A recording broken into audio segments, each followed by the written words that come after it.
Seguimos con edición nocturna. Tenemos a un distinguido invitado, el doctor Marcelo Puello Vales, encargado de atención extrahospitalaria y coordinador del sistema 911. Bienvenido, doctor. Muchas gracias y bueno, bendecido día, bendecidas noches a todos los televidentes, a ustedes por la invitación y realmente a la disposición de cualquier cuestionamiento en cuanto a las responsabilidades que tenemos con relación al traslado interhospitalario y extrahospitalario de todo el componente de salud de la Dirección General de Emergencias Médicas. Yo creo que sí, que sería bueno que comenzáramos por ahí. ¿Cuáles son sus responsabilidades? La gente, a pesar de que ya está acostumbrada, bueno, por lo menos los capitaleños, donde tenemos ese servicio, a contar con el 911, a utilizar este servicio, quizás no estamos bien informados con cómo funciona la estructura. Entonces, por ejemplo, uno ve los vehículos de salud pública que dicen 911, pero uno no sabe bien cómo es la coordinación, cómo es que funciona la logística, cómo es que opera y cómo se da esa relación. Uno cree que el 911 es una institución que tiene ramificaciones, pero realmente salud pública es una de las instituciones, según usted me explicaba ahorita, que sirve de auxiliar o ejecuta, mejor dicho, la acción del 911, la que le llega a través del call center. ¿Usted sí podría explicar esa...? ¿Cómo no? Mira, básicamente y entender que el Ministerio de Salud Pública es el responsable de la política de salud del país. Y dentro de esa responsabilidad, en el marco que nosotros nos desempeñamos, está la Dirección General de Emergencias Médicas, que tiene un director ejecutivo, que es el doctor Ferreira, el doctor José Miguel Ferreira, y en la parte operacional, el doctor Marcelo Puello, que soy yo. Entonces, tiene dos componentes importantes, y que es bueno, y gracias por permitirme poder explicarlo. Como iniciaste con el 911, te explico lo siguiente. El 911 es el call center donde se coordina todo lo que es la atención extrahospitalaria a nivel del Gran Santo Domingo, a nivel de Santiago, Jaina, San Cristóbal, Moca, La Vega, que son los lugares donde ya el 911 está desempeñando esas funciones. Ahora bien, ellos coordinan y regulan la parte de la entrada de la llamada del llamante, y en base a ese trabajo, entonces nosotros como agencia de salud damos el servicio. Es decir, el personal humano que está dentro del 911, dentro del edificio del 911, es responsabilidad del Ministerio de Salud Pública. Y cada uno de los componentes que están en las diferentes unidades de traslado y de atención en la calle son del Ministerio de Salud. Y es importante saber que cada unidad de servicio, cada ambulancia de servicio está dividida en dos vertientes. Una unidad avanzada, una unidad básica de servicio y una unidad avanzada de servicio. ¿Qué es una unidad avanzada?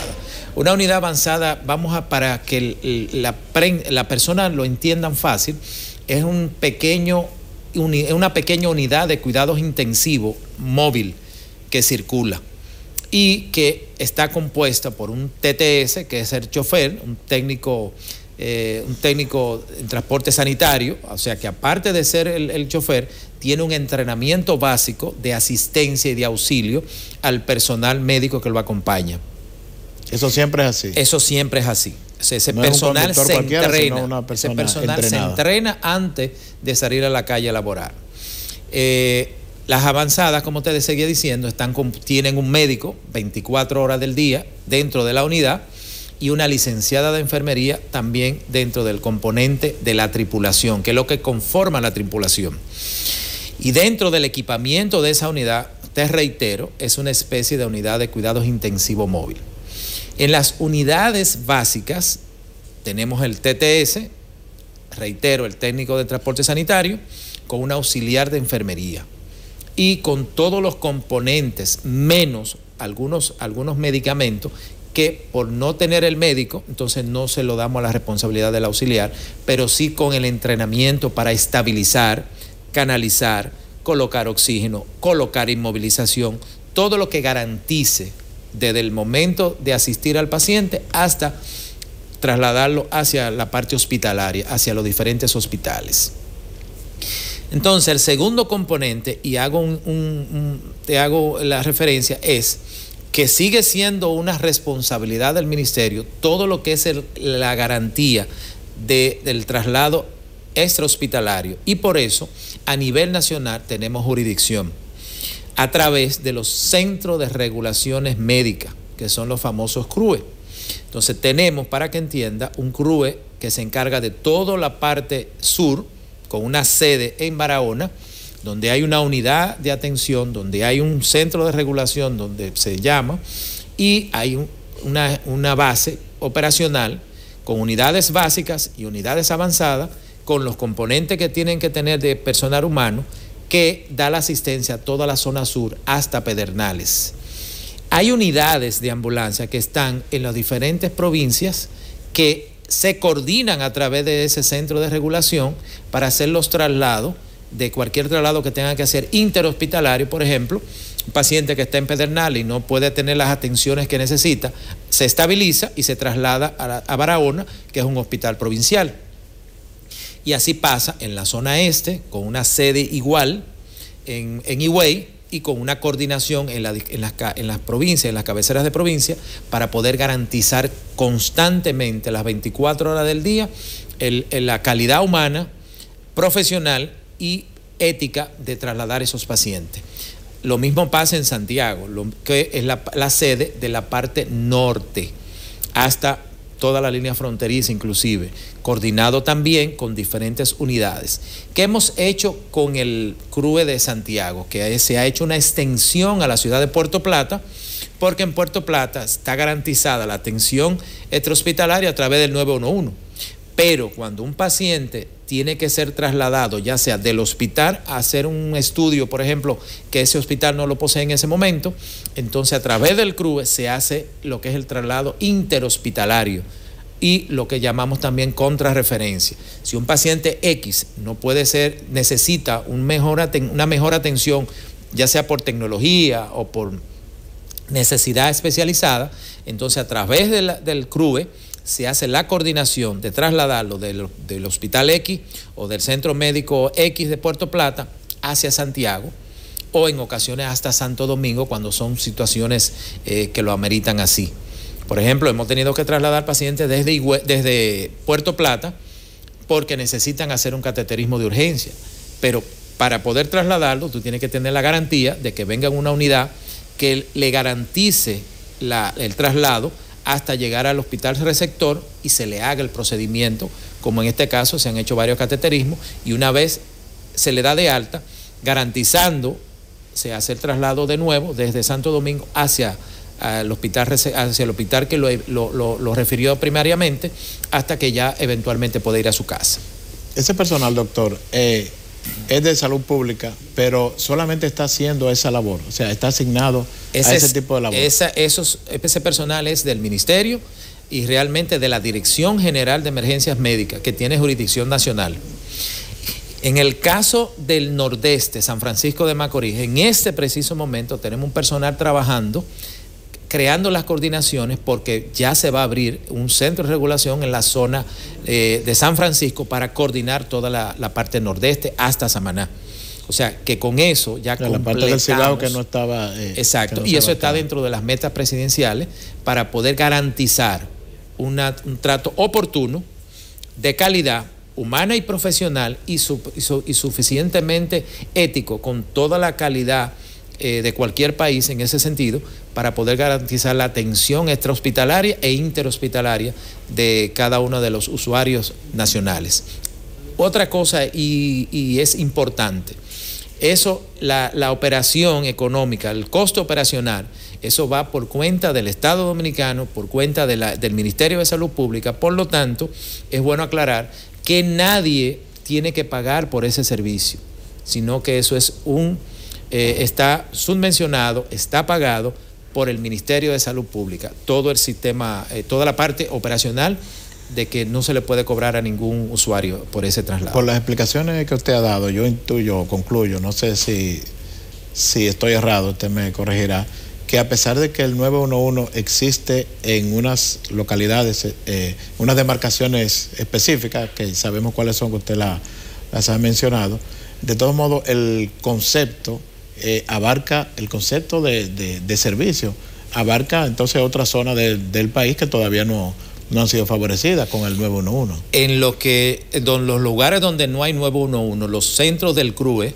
hacen la doble función, el traslado interhospitalario y el traslado extrahospitalario. Tenemos que garantizarlo.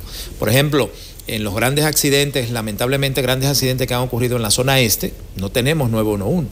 Sin embargo, la respuesta la hemos dado a través de los centros de regulación médica, que son los CRUE. O sea, somos nosotros que damos la primera atención, somos nosotros los que garantizamos el traslado, y muchas veces hay que hacer un segundo traslado, porque se recoge el paciente, se estabiliza en el lugar y se traslada al centro sanitario más cercano. Pero si, por ejemplo, es un caso con múltiples fracturas, tenemos que traerlo a un hospital de tercer nivel, como el Hospital Traumatológico Neñaria, el Hospital Darío Contreras, porque son centros especializados en traumatología, y entonces hay que, una vez estabilizado, entonces se traslada a esos hospitales, y eso es a través del CRUE. Pero lo mismo pasa en cualquier otra zona donde país todavía no tenemos el 911. Donde no existe el servicio. Doctor, nosotros como ciudadanos y como periodistas recibimos muchos testimonios de usuarios del 911. No nos ha tocado por suerte, pero uno oye versiones diferentes. O sea, yo he escuchado gente que ha tenido que utilizar el servicio, ha recibido el servicio con la celeridad requerida, y también he tenido testimonios contrarios, o sea, el otro extremo, de casos que incluso han tenido lamentablemente desenlaces negativos, porque no ha llegado a tiempo. Yo no sé si depende de salud pública, de qué institución. Mira, ¿a qué nivel estamos en eso de la celeridad, de lo oportuno que debería llegar el servicio, y de qué depende y qué habría que mejorar, según la experiencia suya? Mira, dentro del 911, dentro del edificio del 911, tanto el edificio de la zona metro como el de la zona norte, hay lo que se llama una unidad de gestión de la calidad, que mide eso que me estás diciendo, pero mide desde la mínima queja y le da seguimiento a todos los casos. En la Dirección General de Emergencia nosotros tenemos una unidad de gestión de calidad que verifica cualquier queja y se le da seguimiento aleatorio a cada uno de los casos. En cuanto a la respuesta con relación al 911, los tiempos en este momento están desde que entra la llamada hasta que llega la unidad. El tiempo que tenemos más o menos va dentro de 10 a 15 minutos. Eso va a variar de acuerdo a la hora y a la zona. Dentro de la zona metro, tú sabes el problema que tenemos con los tapones, y que muchas veces todavía no tenemos una educación de abrirle paso a las unidades de emergencia, lamentablemente, y muchas veces entonces le caen atrás a la unidad. Sí.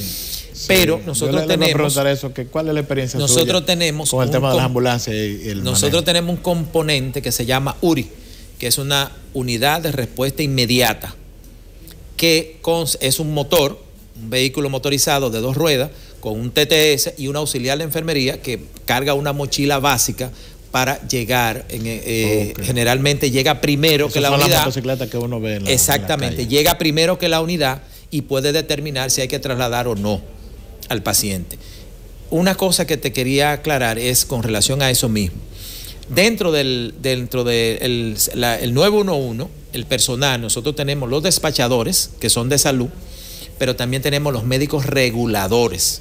O sea, cuando la persona llama, entra la llamada, y la llamada, si es un caso de salud, se le pasa a la agencia de salud. Si es policial, se le pasa a la agencia de policía, a la Policía Nacional. En los casos de salud, una vez entra la llamada a salud, quien habla con el llamante es un médico, y hay un protocolo de preguntas para poder ir identificando un posible diagnóstico y poder, en ese sentido, acelerar el proceso de atención. Y muchas veces, en ese proceso de regulación se puede determinar si es realmente una emergencia, si es una urgencia, o si realmente es una consulta, o sencillamente puede solucionarlo a través de una orientación.